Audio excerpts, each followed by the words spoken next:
G'day, it's Martyn here with a very important update on religious freedom and Christian schools from the craziness in the Parliament in the last couple of days. You might have been following it, you might not. You still need to know about this. It's important. I've got good news and I've got bad news. The good news is that today was very nearly the beginning of the end of Christian schooling in Australia. And that sounds like hyperbole, but it really isn't. I'll explain in just a second. That disaster was averted. It was a disaster brought on by Labor, by the modern Liberals, the moderates within the Liberal Party, and a big mistake by the Prime Minister. But it's been averted, it's been stopped. That is good news. It very nearly wasn't the case. There's bad news as well, which is that the Religious Discrimination Bill, as a result, has not passed. So let me explain.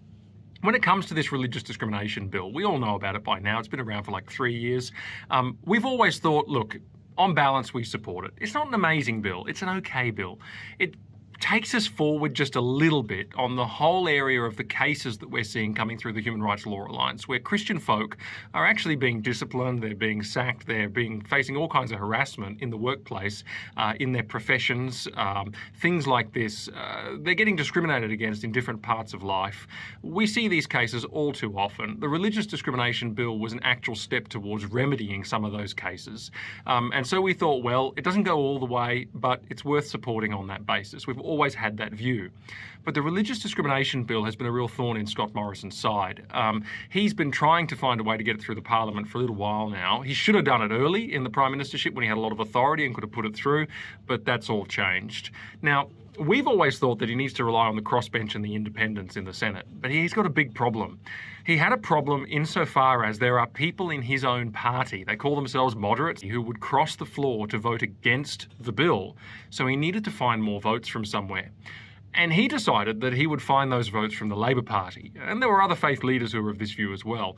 So he wrote to Anthony Albanese, the opposition leader, unbeknownst it seems to anyone, including faith leaders, including us, crazy. He wrote to Anthony Albanese and he said to him, now listen, if you support my Religious Discrimination Bill and help me get it through the Parliament, I'll do something for you. He said, I will delete section 38(3) of the Sex Discrimination Act. And you go, well, what's that? Well, you will have heard in the media all this business about schools having the right to expel gay students or expel transgender students, and we need to protect gay and transgender students. I want to be very clear. That section of the Sex Discrimination Act, that is not the reason it exists, and that is not the way it is ever used, okay? That's very important. It might not be perfectly drafted, but it is not used that way. That section serves another really important purpose. And the other really important purpose is that it allows Christian and faith-based schools to have a Christian ethos. It allows them to have codes of conduct that support that ethos, especially around issues of sex, sexuality, and gender. So for example, they can say, hey, we have boys and girls bathrooms, and the boys use the boys' bathroom and the girls use the girls' bathroom. Or hey, we have a uniform policy that's gender specific and that goes with your birth sex. We have dorm and accommodation policies, which are biological sex-based, male or female, so that gender-bending nonsense doesn't get into the school and parents can send their kids there in the confidence that it won't. Or around sexuality, they may say, well, we believe that marriage is one man and one woman to the exclusion of all others for life, and that's good and that's God's will. They can teach that without any concerns, but they can also say things like, well, you can't promote political causes that are in conflict with that in the quadrangle at lunchtime.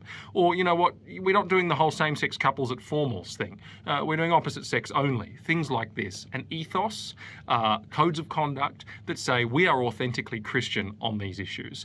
That is what section 38(3) of the Sex Discrimination Act is all about. So you're sitting there going, wait, what? The Prime Minister offered to delete that in exchange for support for the Religious Discrimination Bill? Tragically, the answer is yes. We didn't know about this. And it wasn't until this went into the Parliament and Anthony Albanese tabled the very letter in which that promise was contained and said, all right, let's go for it.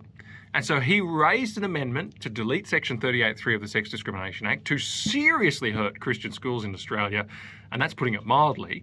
And then, of course, a bunch of moderates, as they call themselves, in the Liberal Party crossed the floor and supported that amendment as well, and it got the numbers. And those moderates, I need to mention who they are so you know, because we'll come back to this. Bridget Archer for Bass in Tasmania, Dave Sharma for Wentworth in New South Wales, Trent Zimmerman for North Sydney in New South Wales, Katie Allen for Higgins in Victoria, and Fiona Martyn for Reed in New South Wales. Now, that was a disaster. Now, it was going to go to the Senate today, and it could have got worse and pass through the Senate, or just pass through the Senate as it was. And here was the problem.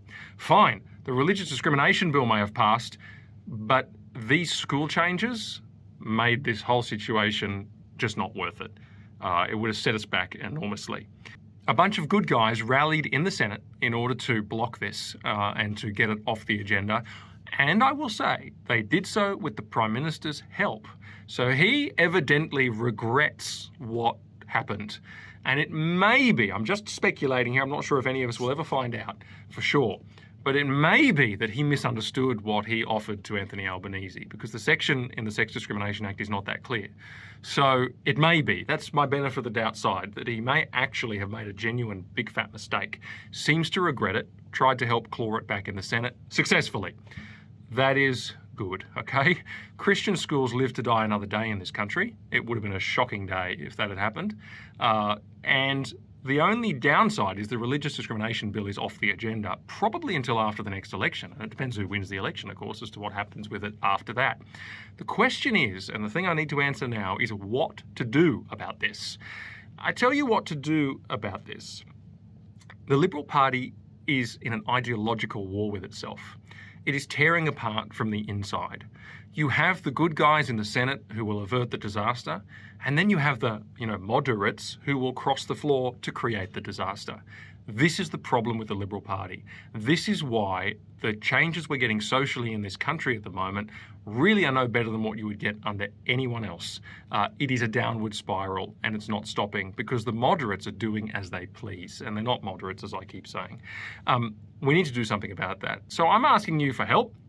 I'm saying help us build our war chest, donate to ACL, give us that strength that we need over the next couple of months, because an election is coming and we just need to make sure that this sort of rubbish ends.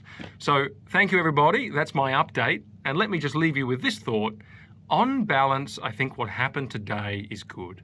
It has clarified what the problems are, and at the same time, it has saved us from a real disaster in relation to Christian schooling in this country.